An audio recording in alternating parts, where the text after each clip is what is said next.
오늘 우리는 본문에서 한 여인을 만납니다. 이 여인에 대한 신상을 보니 헬라인이라 하고 수로보니게에 살고 있는 여인입니다.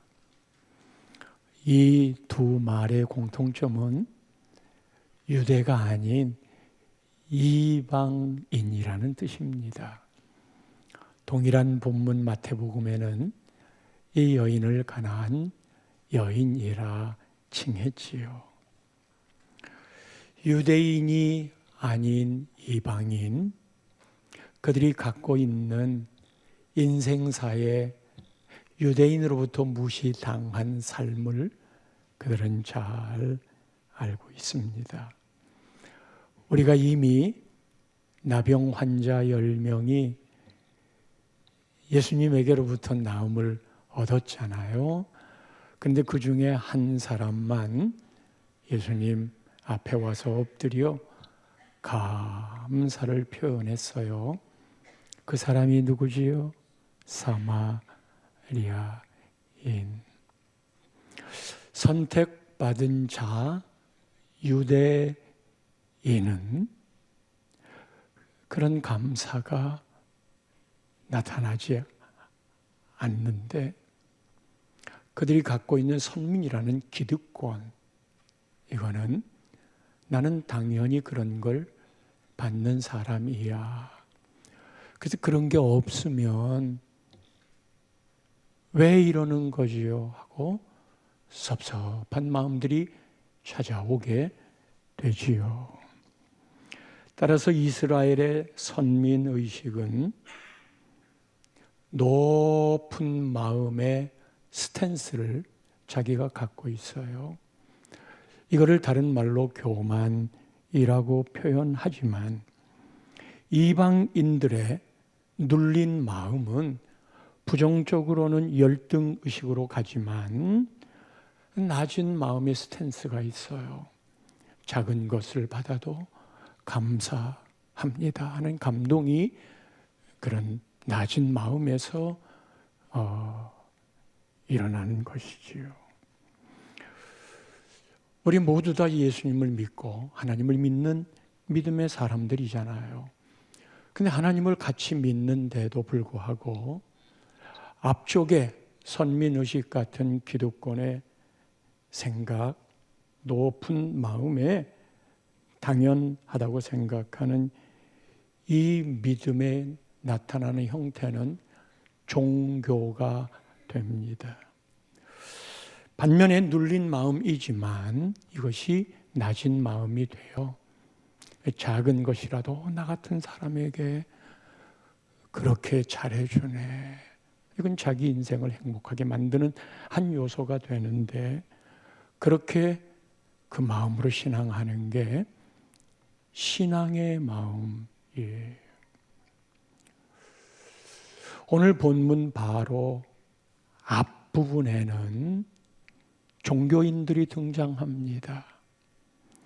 거기에 바리새인과 사두개파 사람들이 예수님에게 와서 묻는데 7장 5절 말씀에 예수님을 찾아와서 바리새인과 서기관들이 이렇게 묻습니다.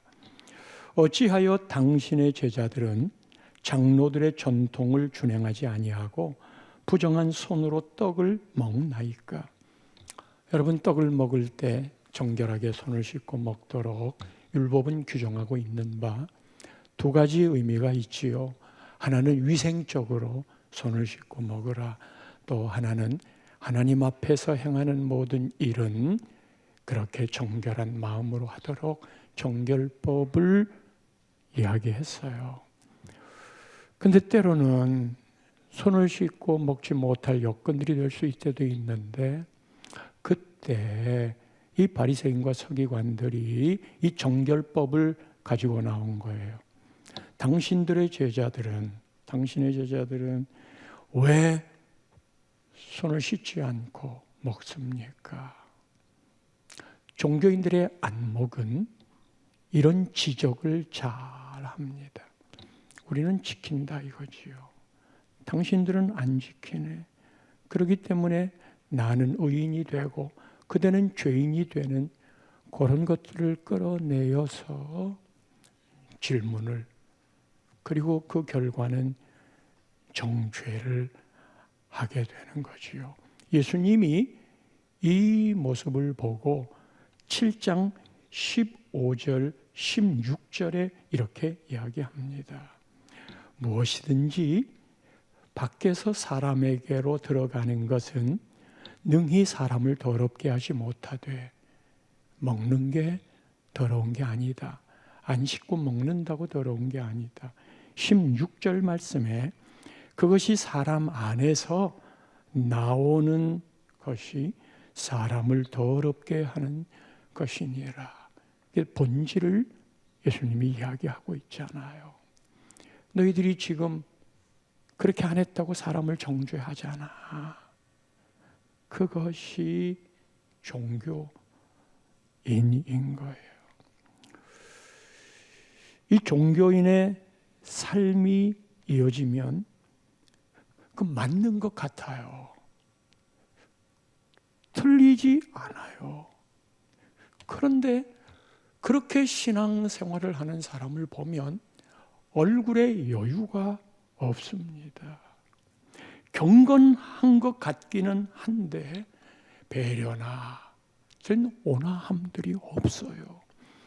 그래서 그 사람 곁에 안 가려고 그럽니다. 그게 종교인의 특징이에요. 반면에 신앙인은 이 여인이 24절 오늘 본문 시작을 보면 우리 예수님이 일어나서 거기를 떠났어요. 거기를 떠난 데가 어디냐 하면 바리새인과 사두개인들이에요. 그리고 두로 지방으로 한 집에 들어가 아무도 모르게 하려고 했지만 숨길 수 없었던 것은 예수님의 소문을 듣고 오늘 본문의 주인공 여인이 찾아오는 거예요. 25절입니다. 이에 더러운 귀신 들린 어린 딸을 둔 한 여자가 예수의 소문을 듣고 곧 와서 그 발 아래에 엎드리니. 바리새인들은 예수님에게 따졌지만 이 여인은 묻지도 않고 따지지도 않고 무조건 예수님의 발 앞에 엎드렸어요.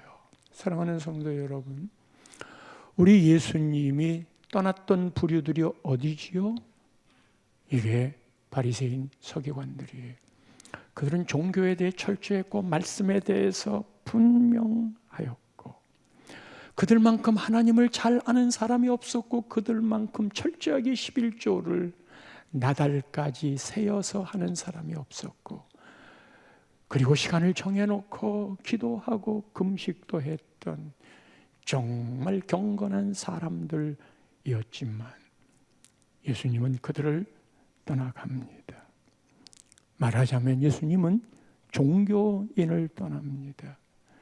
신앙이 종교가 되면 예수님을 떠납니다. 종교는 예수님을 떠나게 합니다. 그런데 이 여인은 예수님에게 와서 곧 그 발 아래 엎드렸어요.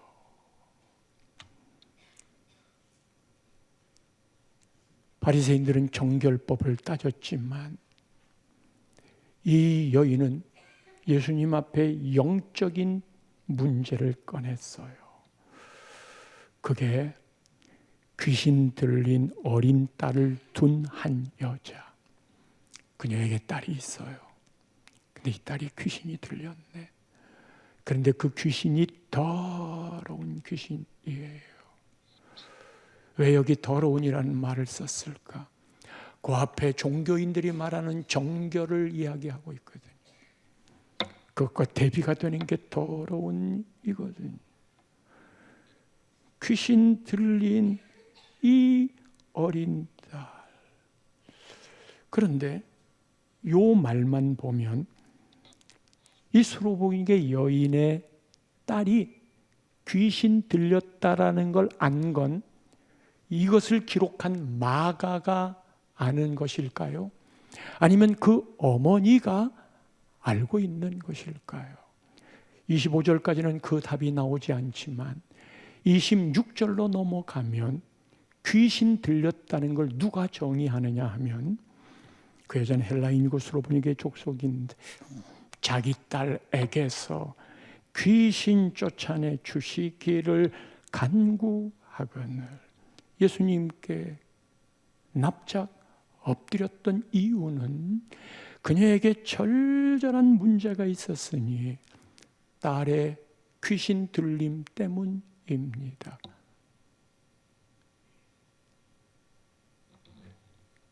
이 여인은 엄마로서 자기 딸이 갖고 있는 이 증세가 귀신 들린 것이라고 판단했어요. 예수님이 변화산에서 내려오셨으니 왔더니 그곳에 귀신 들린 아들을 둔 아버지, 그 아버지도 이 아들이 귀신 들린 걸 알아요. 성도 여러분, 만약에 우리의 자녀에게 이런 증세가 나타난다면 요즘은 그래도 많이 복지가 또 이런 것들을 치유하는 길들이 많이 열려 있지만 이 당시는 그렇지 못해요. 인생의 오롯한 짐으로 부모가 평생 짊어지고 가야 될 너무 힘든 인생길에 이건 또 다른 장애이잖아요. 그래서 이런 일들이 있으면 숨깁니다. 그냥 사람 눈에 띄지 않게 본인이 원해서 그런 것도 아닌데 그들을 다 사람답게 살 수 있도록 해줘야 되는데 이게 저희가 자랄 때만 해도 그거를 남산길에 제가 남산에 어릴 때 자주 놀러 왔는데 회계는 선글라스 끼고 맹인이 지나가면 퇴 하고 침 뱉고 재수 없다고 그런 이 시절인 거예요. 이 어린 딸인데 어린 딸이 얼마나 이뻐요. 부모가 딸을 키울 때는 잘 모르는데 할아버지가 돼 보니까 이 손녀딸이 그렇게 이쁠 수가 없어요. 우리 교회 안에 그 안목으로 보면 하나 둘밖에 없는 우리 교회의 그 아이들 말이에요. 얼마나 이쁜지. 얘네들을 어른들이 하는 일은요, 얘네들을 계속 축복해 주세요. 불교는 머리에 손대면 안 돼, 정령이 있다 해서 쓰다듬을 수가 없어. 예수님은 안수하실 때 머리에 손을 얹고 안수하셔서 얼마나 큰 복인데. 애들 자꾸 사랑해주고 애들 가슴에 품어주고 필요하면 용돈도 좀 주고 잘했다고 칭찬해주고 다른 건 다 그만두더라도 아이고 반갑다 하고 이 반가운 모습, 아이고 귀찮아 떠들지 마 시끄러워 그거 말고. 우리 아이들 하나둘이니까 이게 말이에요, 자녀들 잘 키우려고 하나님이 인격적으로 맡겨주셨는데 애들과 애들이 싸우면 왜 그게 부모의 싸움으로 번져요? 교회를 나오네 안 나오네 왜 그래요? 우리가 같이 셀을 한 해 만에 왜 그래요? 애들은 싸우면서 크는 거예요. 그 싸우면서 자기 문제도 자기의 존재도 그리고 양보하는 것도 다 어우러지면서 하는 건데 부모가 특별히 엄마 쪽에서 내 새끼인데 네가 그럴 수 있어 이렇게 되기 시작하면 공동체가 깨지는 거거든요. 아이들 다 싸우면서 커요. 거기에서 양보하는 법도 좀 배워야 되는데 막 엄마가 안 되는 거예요. 그래요. 이 어린 딸을 설명하다가 여기까지 왔는데 이 어린 딸이 귀신 들려 지정신이 아니야. 평생 이 짐을 짊어지고 가야 될 그 시절인데 누가 복지 차원에서 접근할 수도 없으니, 그런데 에미가 살아있을 동안에는 에미가 하겠다. 에미가 죽으면 이 아이를 어떻게 할까? 누가 내 새끼를 돌볼까? 이거 어쩌나. 결혼도 하면 그 걱정이 없어지지만 어떻게 내 딸이 결혼인들 할 수 있을까? 그래서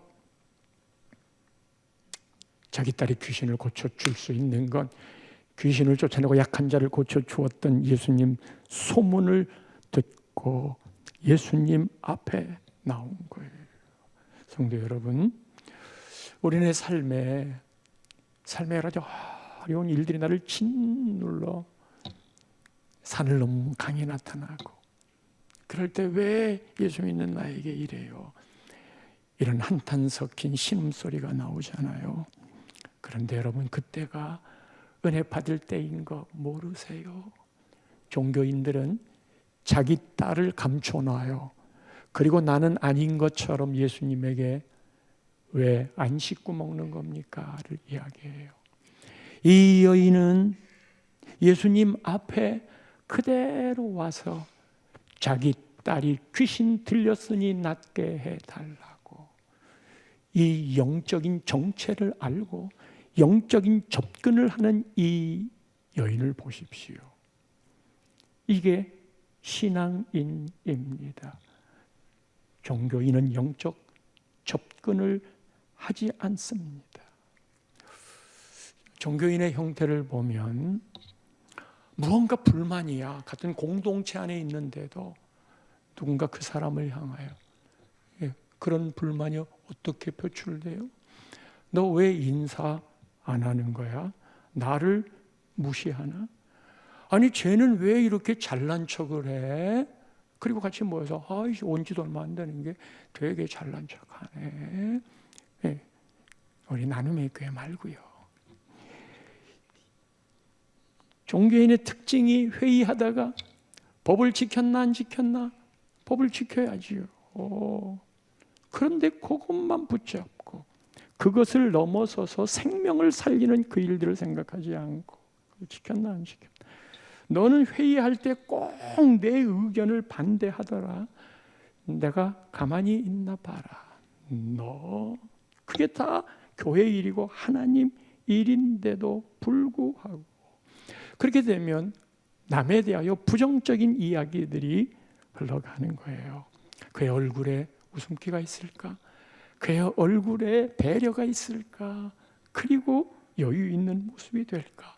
늘 교회 와서 예배를 드려도 그런 생각을 갖고 있으면 나는 의인이고 그대는 죄인이라는 이 교만함의 모습과 함께 내가 눌려 있어요. 그런데 신앙인은 종교 이야기를 안 합니다. 신앙인의 특징은 늘 나의 부족을 알아요. 종교인은 남 탓이지만 신앙인은 내 탓을 생각을 해요. 그리고 신앙인의 영적인 접근은 다음 주가 영혼 초청 주일인데 우리 교회가 1년에 2번씩 해. 그리고 그 영혼 초청을 어떻게 하는가? 근데 내가 그런 게 준비가 안 돼 있으니까, 안 돼 있다면 나를 나타내는 게 그런 내가 잘하고 있는 종교적인 행위를 나타내려고 그러는 거예요. 신앙인은 구원에 대한 이야기를 합니다. 영적인 대화를 나눕니다. 전도합시다. 아니면 오늘 하나님의 말씀 가운데 내가 큐티를 했거든. 오늘 새벽 말씀을 들으면서 내가 이런 은혜를 받았거든. 그런 것들을 함께 나누는 자리여야 하고, 우리 아이들을 어떻게 영적으로 키워야 되는가, 우리 교회가 영적으로 이 지역사회 안에 어떻게 서야 될 건가라고 하는 하나님의 비전을 따라 하나님이 원하시는 그 생각들로 말들이 이어지는데 종교적인 건 늘 나를 내세우는 걸로 결론을 맺어요. 나를 나타내는 걸로 늘 결론이 이야기해요. 사람이 살면서 가끔씩은 나를 나타내야 될 때도 있겠지요. 그러나 이게 영적 분위기를 형성하면 그 교회는 예수님이 떠납니다. 그리고 실제로 그런 교회들이, 그래서 신앙생활하면서 하나님의 은혜에 대한 감사, 작은 은혜만 있어도 감격하는 삶. 오늘 우리 유장로님 기도하면서 울컥했는데 이상하지요? 그렇게 울컥하는 그게 마음을 움직이는 거 아니잖아요. 일부러 만드는 걸까요? 우리의 삶에 작은 것도 하나님 앞에 감사해야지. 이제 11월 마지막 주인데 11월 달 감사를 마무리 지으면서 하나님 오늘은 무슨 말씀을 할까요? 그때 부스러기 은혜에 대한 걸 굉장히 크고 엄청난 그런 은혜만 은혜가 아니라 부스러기 은혜, 그 은혜가 진짜 은혜를 아는 거다. 그래서 오늘 본문이 선택을 했고,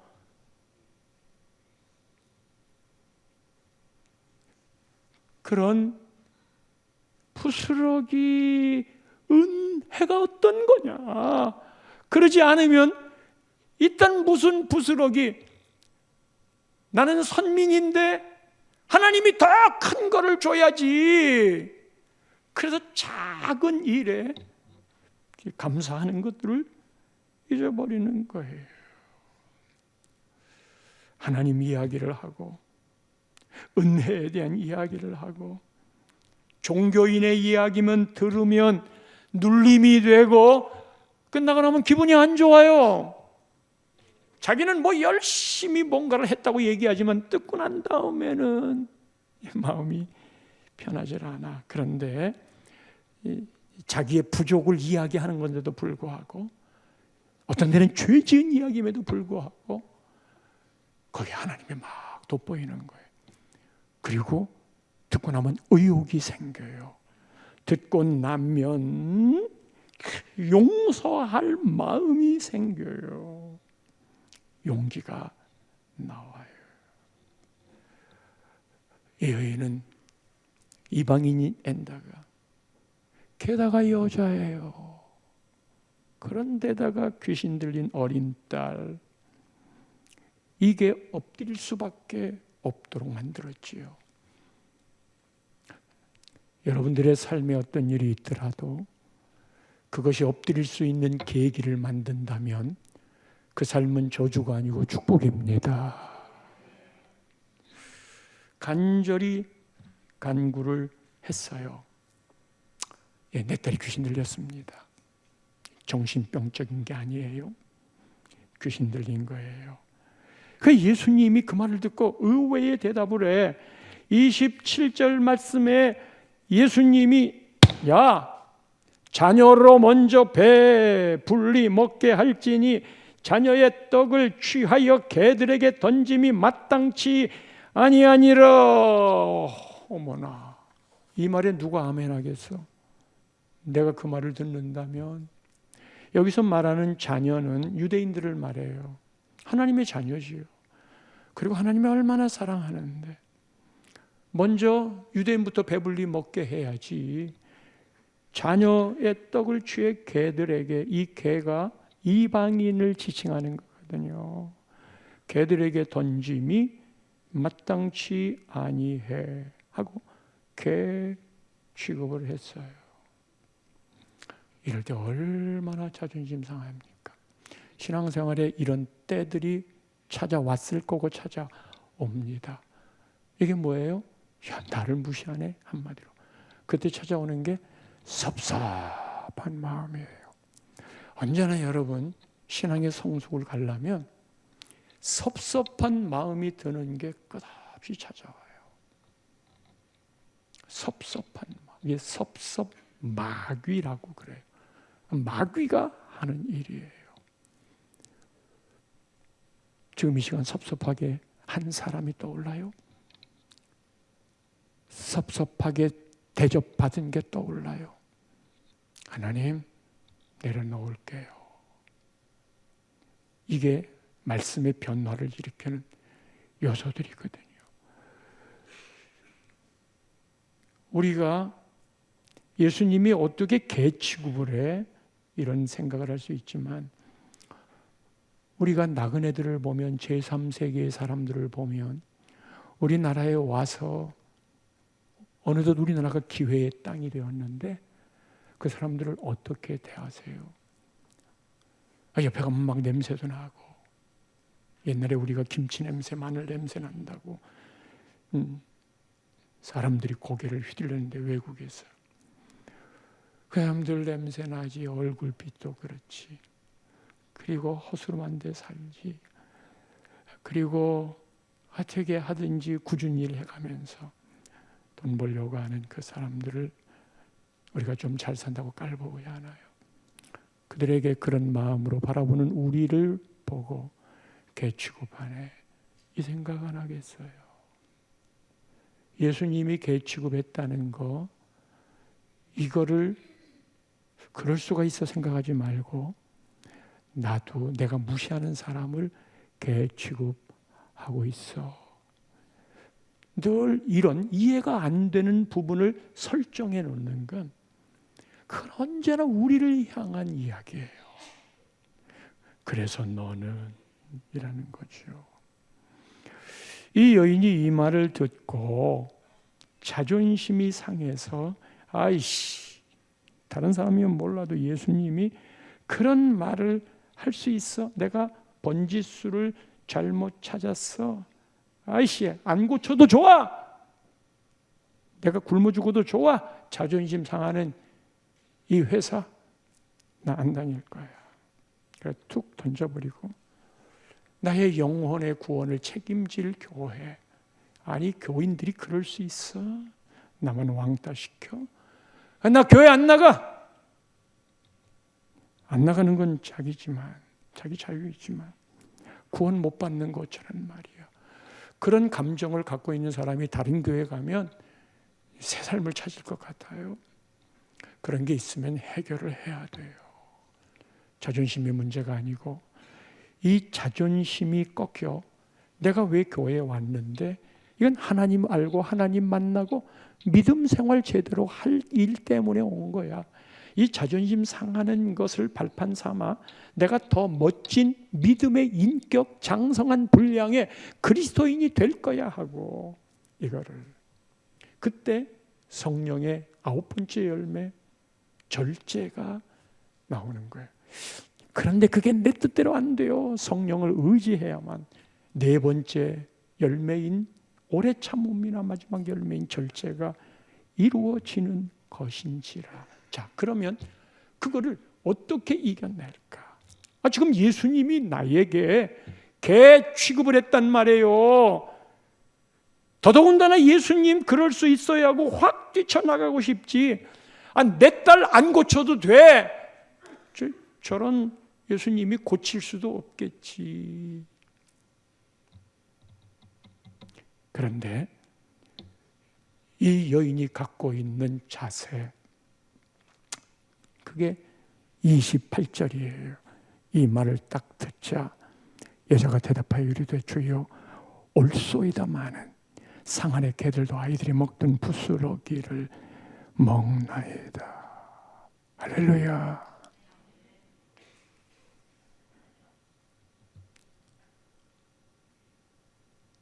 주여, 올소이다. 그걸 전제로 했어요. 주여, 올소이다. 여러분 같으면 주님의 이 말을 옳다고 받겠어요? 내 판단에 내 기대가 그게 아니었어 하고 얼마든지 그 근거를 가지고, 야야, 예수님이 말에 나를 개 취급했다? 뭐 겉으로는 사랑이네, 뭐 인류를 위해 뭐. 근데 진짜 밥맛이다. 내 여인은 올소이다. 그거는 뭐냐 하면, 내 딸을 고쳐야 되는 이 절박함은 정신병 고치는 걸로 안 돼요. 거기도 약을 먹으면 육신과 정신을 다스리는 작용이 있기 때문에 안정을 찾기 위해 약 먹는 거 괜찮아요. 그런데 근본적으로 영적인 문제의 원인으로 귀신이 하는 일이기 때문에 약 먹어 증세는 없어져도 이 귀신을 쫓아내지 않으면 내내 같은 거예요.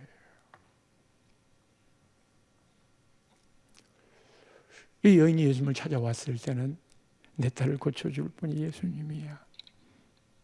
그 예수님이 내 딸을 고쳐줘. 그게 목적이야. 그 예수님이 내 딸을 고쳐줄 거야. 그 예수님은 그런 능력이 있어. 그리고 그 예수님은 좋으신 분이야. 내 딸도 고쳐줄 거야. 여러분, 예수님의 소문을 듣고 찾아갔을 때에는 예수님이 나쁜 사람이라고 생각했으면 찾아갔겠어요? 그러니까 우리가 교회를 나올 때도 하나님에 대한 기대가 있단 말이에요. 교회를 나오는 하나님에 대한 기대로 나왔는데 거기에서 어그러지는 내 기대치가 아닌 자존심 상하는 말들을 교인이 되었던 설교 말씀을 통해서 그렇던 그런 게 딱 나타나면 자기 기준을 딱 세우고 이런 게 교회냐? 나 안 나갈 거야. 그래, 안 나가는 건 괜찮지만 당신의 구원은 어떻게 하려고? 영어 선생님이 나를 진짜 출석부를 갖고 그냥 머리를 쳤거든. 내가 그것만 생각하면 막 시급해. 나는 영어 선생님 그러면 막 생각이도 싫어. 내가 영어 공부 하나도 안 했어. 오케이. 영어 선생님이 미운 건 그대의 자유이나 영어 실력 없는 건 너야. 그거를 발판 삼아 올라가야지. 예수님에게 개취급 당했을 때 그녀가 예수님을 찾아왔을 때 마음을 움직이지 않았어. 예수님 좋으신 분, 그분이 하는 말은 다 맞아. 내가 자존심 상했지만 그분의 말이 맞아. 오라 오라. 성도 여러분, 제가 저를 보면 제가 저를 알잖아요. 제가 그렇게 하나님의 축복을 받을 만한 꼬라지로 살지 않는 때가 있어요. 나라고 연약함이 없겠어요? 저라고 모든 걸 다 잘하겠어요? 하나님의 거룩한 잣대 앞에 저도 한없이 부족해요. 그런데 하나님이 왜 이렇게 나를 사랑하지?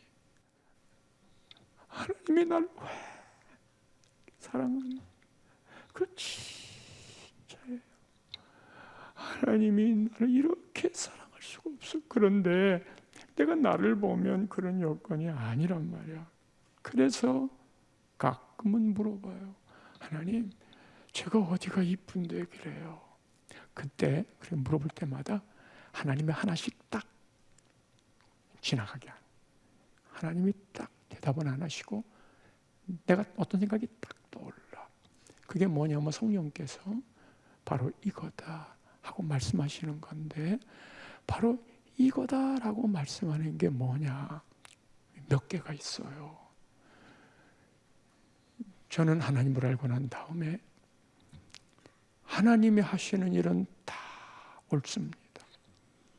나에게 다가온 것이 좋지 않은 결과라고 생각이 들어도 하나님을 사랑하면 모든 것이 합력하여 선을 이루게 하실 하나님의 그 신실함을 알기에 하나님이 하시는 일은 다 옳습니다. 누구든가가, 그런 사람도 많지 않지만 오해를 해서 나를 공격할 때에도 하나님 그것도 다 옳습니다. 하나님이 하시는 일은 다 옳아. 그건 하나님의 주권을 인정하는 거고, 하나님의 주권이 나에게 지금 내가 기대하지 않았던 쪽으로 흘러가도 그때의 고백이 하나님이 모르실 리 없으며, 그래서 하나님이 하신 일인 바 하나님이 하시는 일은 모두 옳습니다. 할렐루야. 그러면 1차적으로 그것이 저에게 억셉이 돼요. 저에게 소화가 돼요. 미운 사람도 하나님이 하셨다는데 그래서 사라지게 돼요. 안 되는 절박한 일들이 내 앞에 놓여 있어도, 죽을 일이 생겨도, 사업이 됐든 질병이 되었든 자녀의 문제가 되었든 지금 일어나고 있는 일들이 무너지는 듯한 상황이 된다 하더라도 하나님이 하시는 일은 다 옳은데, 그러면 그때 작은 실말이라도 풀리잖아요. 그게 막 감사가 되는 거예요. 그게 막 감사가. 하나님 감사하네요. 그냥 작은 구름 조각 하나 나타난 것 같고 감사합니다. 그런 마음이 생겨요. 근데 하나님이 뭔데 저를 이렇게 사랑하세요? 축복하세요. 그거를 딱 지나가게 하시고, 하나님 하시는 다 옳습니다. 그거면 다 됐지. 하나님이 뭘 더 바래? 여호와는 나의 목자시니 내게 부족함이 없으리로다. 내가 부족함이 없는 건 여호와가 나의 목자가 되시는 거지. 더 이상 뭐가 필요해? 여호와가 나의 목자가 되셨으니 내가 부족함이 없으리로다.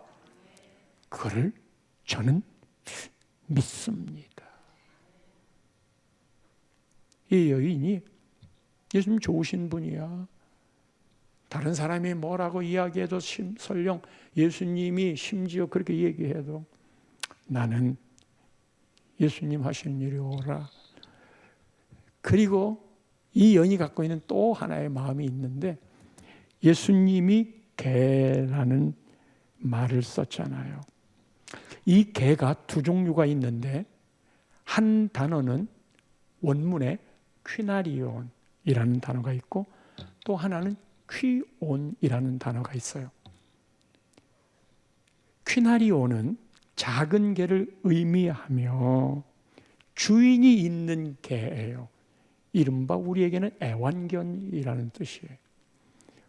반면에 퀴온은 큰 길가에서 돌아다니고 있는 주인 없는 개, 비루 먹은 개, 들개, 그런 개가 퀴온인데, 예수님이 이야기를 하시면서 개라는 말을 하시면서 퀴나리온이라는 단어를 썼어요.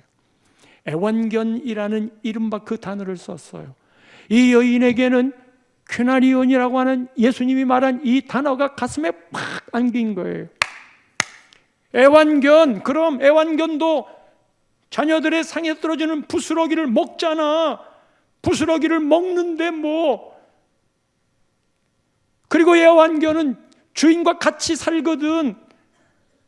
밤에 잠잘 때도 자기 침대에 재우거든. 우리도 강아지 키워봤어요.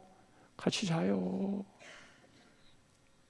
그리고 이놈이 지가 사람인 줄 알고 자기 순번까지 정해놔요. 그래서 쬐깐 애들이 가족 중에 뭐라고 그러면 지저대요. 내가 너보다 더 높아. 자녀와 같아요. 그럼 예수님이 말한 퀴나리온은 들깨를 말하는 게 아니고, 예수님 고마워요. 예수님 고마워요. 예수를 믿으려면 하나님을, 예수님을 그렇게 설정해 놓으세요. 주님이 하는 모든 일은 다 옳습니다. 우리 삶에 감사가 떠날까? 우리 삶에 입이 대빨이나 나와서 살까? 이 11월 감사가 끝나는 이 계절의 마지막 설교가 바로 그런 의미인 바. 예수님이 이 말을 듣고 29절 마지막에 이 말을 하였으니 돌아가라. 믿음으로 나았다가 아니고 이 말을 하였으니 주의 올소이다마는 이라고, 이 말을 하였으니 돌아가라. 귀신이 내 딸에게서 나갔느니라 선포했고, 네. 그리고 마지막 절에 여자가 집에 돌아가 본즉 아이가 침상에 누웠고 귀신이 나갔더라. 귀신이 나갔더라. 자, 그럼 여러분 보세요. 오늘 말씀의 결론인데, 귀신이 나갔어.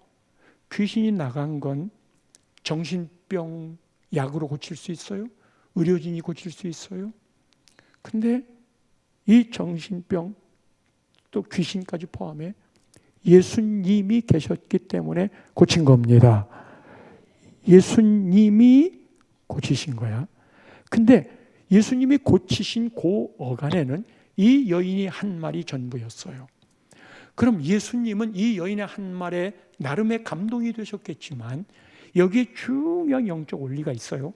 이 여인은 상에서 떨어지는 부스러기, 그 부스러기라도라고 말하지 않고 그 부스러기를 먹나이다 그랬어요.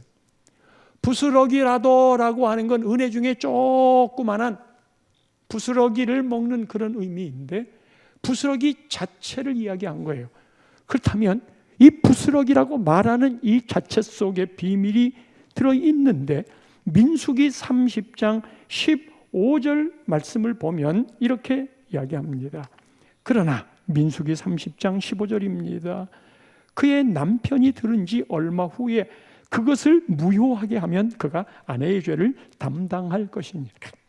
이건 이런 설정이에요. 성경은 죄송하지만 우선순위에 남편을 둡니다. 남자가 아니고 남편을 둡니다. 한 가정의 가장을 남편으로 아버지로 세웁니다. 이게 잘못된 권위주의로 가면 문제지만 하나님의 질서의 법인 겁니다. 가장은 책임이 훨씬 큽니다. 영적으로도 아이들 교육하는 것도 아내에게 다 맡겨놓고 네가 알아서 해 그러지 마세요. 특별히 영적인 건 아버지가 앞서서 이끌고 가야 돼. 그 대신에 아내는 가장을 세웠으니 순종해라.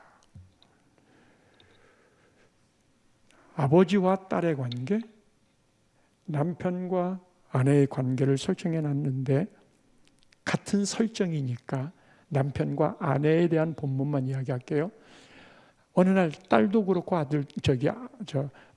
아내도 그렇고 여보 내가 이렇게 할 거야 하고 서원을 해. 하나님한테도 내가 이렇게 할 거야 서원을 하면 남편이 그 말을 듣고 아내가 한 그 서원에 아무 말 하지 않으면 이 서원을 이루게 되고 그리고 그것에 한편의 책임도 아내가 져요. 내가 할 거야. 남편이 아무 말 안 하는 건 허락한 거잖아요. 근데 아내가 내가 이렇게 할 거야 했는데 남편이 하지 마. 그것을 무효하게 했다는 거야. 그거 하지 마. 근데 무효하게 했을 때 그 아내의 모든 책임을 남편이 담당하는 거예요. 아내가 제사 드리면 안 되는데 그냥 제사 드리기 싫어. 근데 남편이 우리 집안에 그런 일이 어디 있어 하고 이 남편이 아내한테 막 욱박지르면서 너 제사 안 할 거야? 음식 빨리 만들어. 그럼 아내는 하나님 앞에서 이거 안 해야 되는데 그러나 남편이라는 머리가 있기 때문에 그 일을 하잖아요. 하나님이 이 아내에게 그 책임을 묻지 않아요. 남편에게 다 책임을 묻게 돼 있어요. 그렇다면 이 부스러기와 무슨 상관이 있는 거냐? 남편이 아내가 했던 서원을 하지 마 하고 무효했어. 없앴어. 요 무효했다는 이 단어가 부스러기하고 똑같아요. 이게 부스러기인 거예요. 그런데 이 부스러기 무효하게 된 게 아내의 죄를 다 담당하게 되는 거예요. 그 아내가 했던 이 서약을 무효, 깨뜨린다는 단어가 파라르인데 아내가 했던 이 서약을 남편이 무효로 하며 이 무효로 했다는 이 단어가 부스러기야. 깨뜨려야 부스러기가 되니까 그리고 아내의 모든 책임을 남편이 다 짊어지고 하나님 앞에 심판도 남편이 받는 거예요. 예수님이 그 말을 부스러기를 말을 딱 들을 때 성도 여러분 우리가 성찬식을 할 때 이스라엘에서 갖고 왔던 전병이 있었어요. 밀가루를 얇게 해서 그거를 다 잘라가지고 입에다 딱 넣는데 소프트하게 녹는 게 아니고 씹으면 우두둑 그러는 거예요. 예수님의 육체를 찢어서 깨뜨려서 피까지 흘려서 우리 죄를 담당한 거예요. 그 부스러기 자체가 예수님인 거예요. 그 부스러기가 떼어지고 깨어져서 우리가 짊어져야만 될 이 죄의 짐을 모두 무효화시키시고, 그리고 그 죄 짐을 예수님이 우리의 죄를 부스러기인 그분이 담당하셨느니라. 그러니까 예수님이 이 여인이 부스러기 먹나이다. 부스러기를, 그건 예수님이 당신이 십자가에 죽어 모든 죄를 담당하게 할 그 믿음으로 받아들이고, 예수님이 그 여인이 갖고 있는 이 믿음 때문에 딸의 귀신이 떠난 겁니다. 딸의 귀신이. 이런 영의 대화 말이지요. 영적인 것들을 추구하는 신앙인. 그래서 곧 이어 오병이어와 칠병이어가 있잖아요. 오병이어와 칠병이어는 다른 사건이에요. 오늘 본문 바로 뒤에 칠병이어가 나오는데 7개 떡조각과 2마리로 다 먹고 오병이어 할 때 예수님이 남은 조각을 거두라고 그랬어. 부스러기를 거두어라. 부스러기를 거두어라. 그랬더니 12바구니가 나왔고, 오늘 본문 바로 뒤에는 7광주리가 나왔어요. 7광주리가 훨씬 더 바구니보다 커요. 바구니는 한 20리터. 그런데 광주리는 한 60에서 한 100리터를 담을 수 있는 큰 그릇. 다들 부스러기라고 쓸데없다고 다 던져버린 걸 예수님은 다 남은 조각을 모아라. 세상은 예수님에 대하여 부스러기로 여깁니다. 예수 믿는 걸 우습게 여깁니다. 신앙생활하는 걸 우습게 여깁니다.